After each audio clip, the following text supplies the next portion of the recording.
You didn't threaten me or the people I loved before when I told you I was gonna get away. It's because I knew you couldn't. What changed? You two together? You can do anything. True, when they are together, nothing is impossible. So what are Rick and Michonne up to in this new chapter of their saga? Will they find a way out from under the TRM's thumb? What are their plans and how will they handle Jadis? Hi there, it's Micha. Join me for this review to find out more.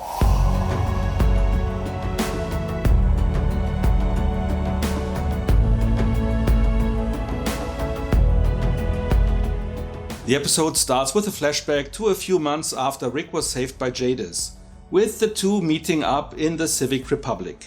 You can talk to me, Rick. Here. They don't operate in the city. They can't.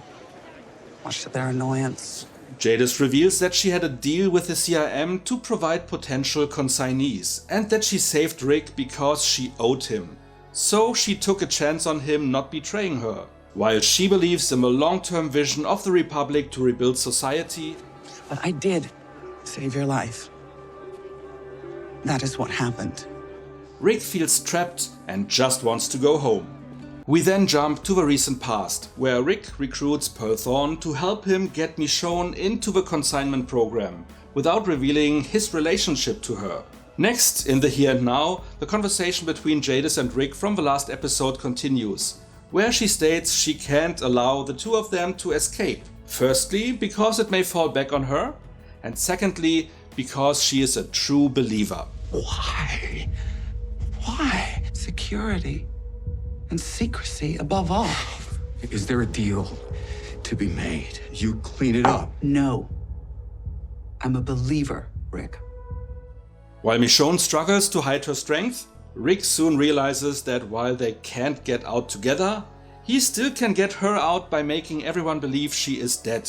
Of course, not sharing the detail of a plan about him staying behind. I love you forever.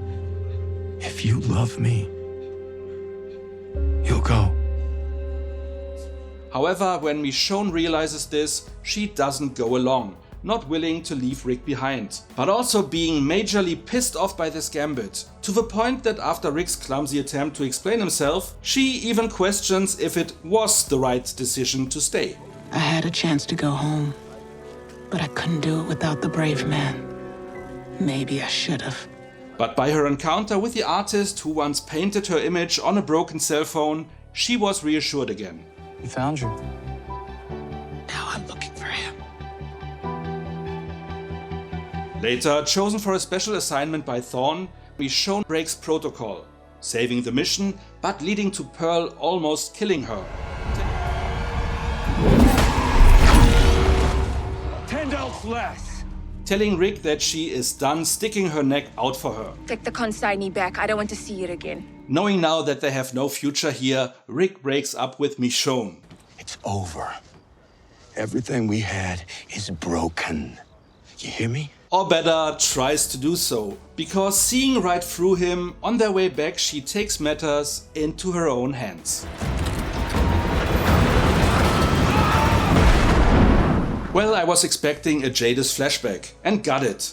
Though it was just a few minutes, not half of the episode, but honestly, it was sufficient.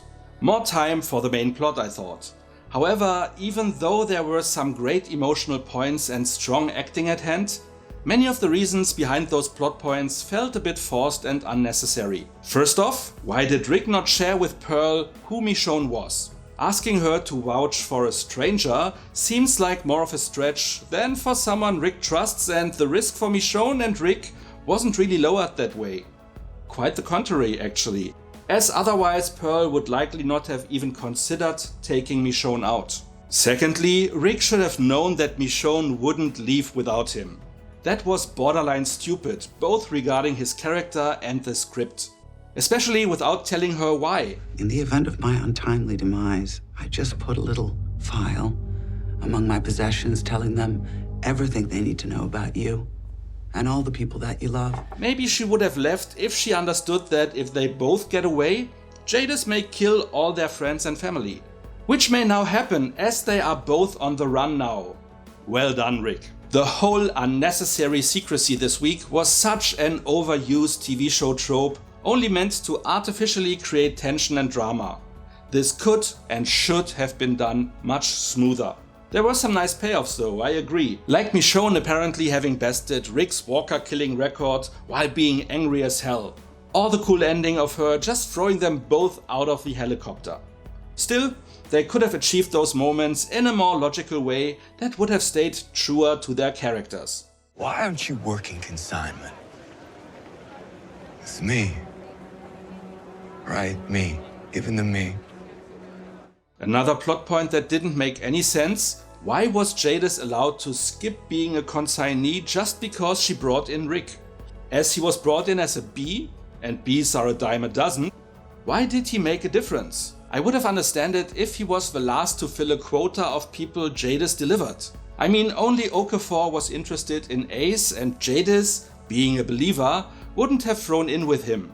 So any which way I look at it, it didn't really compute. And then there was Rick telling Jadis that he faked Michonne's death.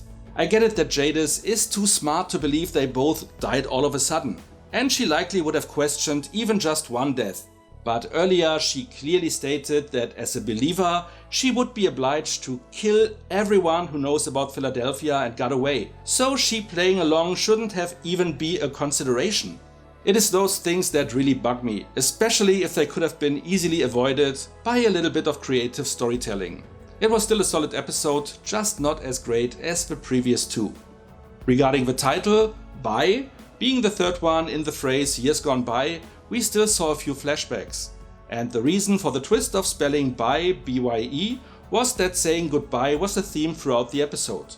Rick tried to say goodbye several times to Michonne. He said goodbye to the hope of a life together.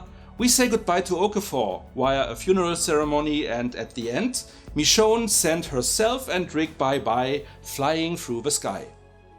What that will mean for the show and how Jadis will react, we will find out in the next entry. And with that being said, let's get to the rating.